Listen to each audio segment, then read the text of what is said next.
सूरत के कलेक्टर कचेरी में राजकोट अग्निकांड के मामले को लेकर एक महत्वपूर्ण बैठक का आयोजन किया गया। इस बैठक में सूरत महानगर पालिका कमिश्नर, सूरत पुलिस आयुक्त सहित बिजली विभाग के अधिकारी, शिक्षण विभाग सहित अन्य अधिकारी मौजूद रहे, जिसमें सूरत तंत्र द्वारा एक कमेटी बनाने पर निर्णय लिया गया और सूरत शहर में चल रहे अवैध तरीके से बिना फायर सेफ्टी चल रहे सभी कमर्शियल जगह और school, hospital, game zone, mall इत्यादि जगहों पर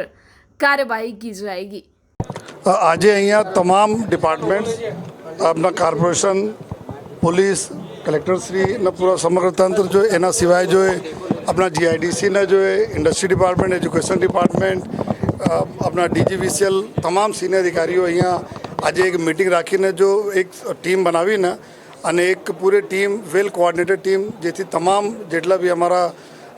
એવા જગ્યાઓ છે જ્યાં પબ્લિક ગેધરિંગ વધુ થાય છે, જેમાં ખાસ કરીને જો કે હોસ્પિટલ્સ થઈ ગયા, જો આપણા એના સિવાય જો માર્કેટ પ્લેસીસ, એમ્યુઝમેન્ટ પાર્ક્સ જો થઈ ગયા અને ગેમિંગ ઝોન્સ વગેરે થઈ ગયા જો અને આ તમામ જગ્યાઓ જે તુરંત ટીમ સારી રીતે એકબીજા સાથે કોઓર્ડિનેટ કરીને કે ફાયરના બાબતમાં જો પબ્લિક क्राउडिंग और पब्लिक सेफ्टी के बारे में जेटला मेजर लेवाना है एना चेकिंग करवा माटे जो टीमों बनी गई है। गई कालथी ज काम चालू है और आ रीते काम आगळना दिवसों में भी खूब एना माटे एकदम कड़काई थी और तमाम बाबतों में कोई कचास राख्या वगैरह जो कामगीरी समग्र टीमों एक कोऑर्डिनेटेड एफर्ट करसे जो एना माटे आजना मीटिंग आती है। आज police commissioner Shri, collector Shri, DGVCL, district education officer, હોસ્પિટલ્સના અધિકારીશ્રીઓ, ફાયરના અધિકારીશ્રીઓ અને એવા વિવિધ વિભાગો સાથે એક મીટિંગ યોજવામાં આવેલ હતી અને સરકારશ્રીની સૂચના પ્રમાણે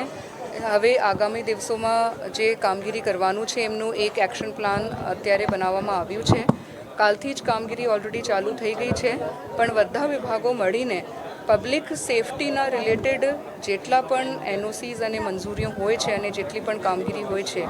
એક સમગ્ર શહેરમાં અને એમનું ઝુંબેશ સ્વરૂપમાં ચકાસણી કરવામાં આવશે અને ચકાસણી થયા પછી આ બાબતે જે પણ એક્શન લેવાના થાય છે એ બધા જ એક્શન પણ સ્ટ્રિક્ટલી લેવામાં આવશે। માર્કેટ વિસ્તારમાં હજી પણ ટેક્સટાઇલ માર્કેટના સંચાલકો ફાયર સેફટી મુદ્દે ખૂબ જ ઉદાસીન વલણ દાખવી રહ્યા છે, તો આવા સંજોગોની અંદર કઈ રીતની કાર્યવાહી હવે કરવામાં આવશે? પબ્લિક ગેધરિંગથી રિલેટેડ જેટલી પણ મોટી જગ્યાઓ છે સમગ્ર સુરત શહેરમાં એમાં તાત્કાલિક અસરથી બધાને જ પબ્લિક સેફટીના લાગતા તમામ પ્રકારની કાર્યવાહી કરવાની રહેશે। જે પણ આ કાર્યવાહી કરવામાં નિષ્ફળ જશે તો એમના સામે કડકથી કડક કાર્યવાહી કરવામાં આવશે। 352 જેટલી સરકારી શાળાઓમાં ફાયર સેફટી નથી, NOC નથી ઘણી શાળાઓમાં, તો 5 વર્ષથી રજૂઆત પણ થાય છે, એની લઈને કોઈ હવે કામગીરી આજે બધા DO શ્રી, DPO શ્રીઓ, બધા જ અધિકારીશ્રી ઉપસ્થિત હતા, એટલે આ બાબતમાં બધાને સૂચના આપવામાં આવેલ છે અને એ લોકો આ બાબતમાં તમામ પ્રકારની કાર્યવાહી કરશે।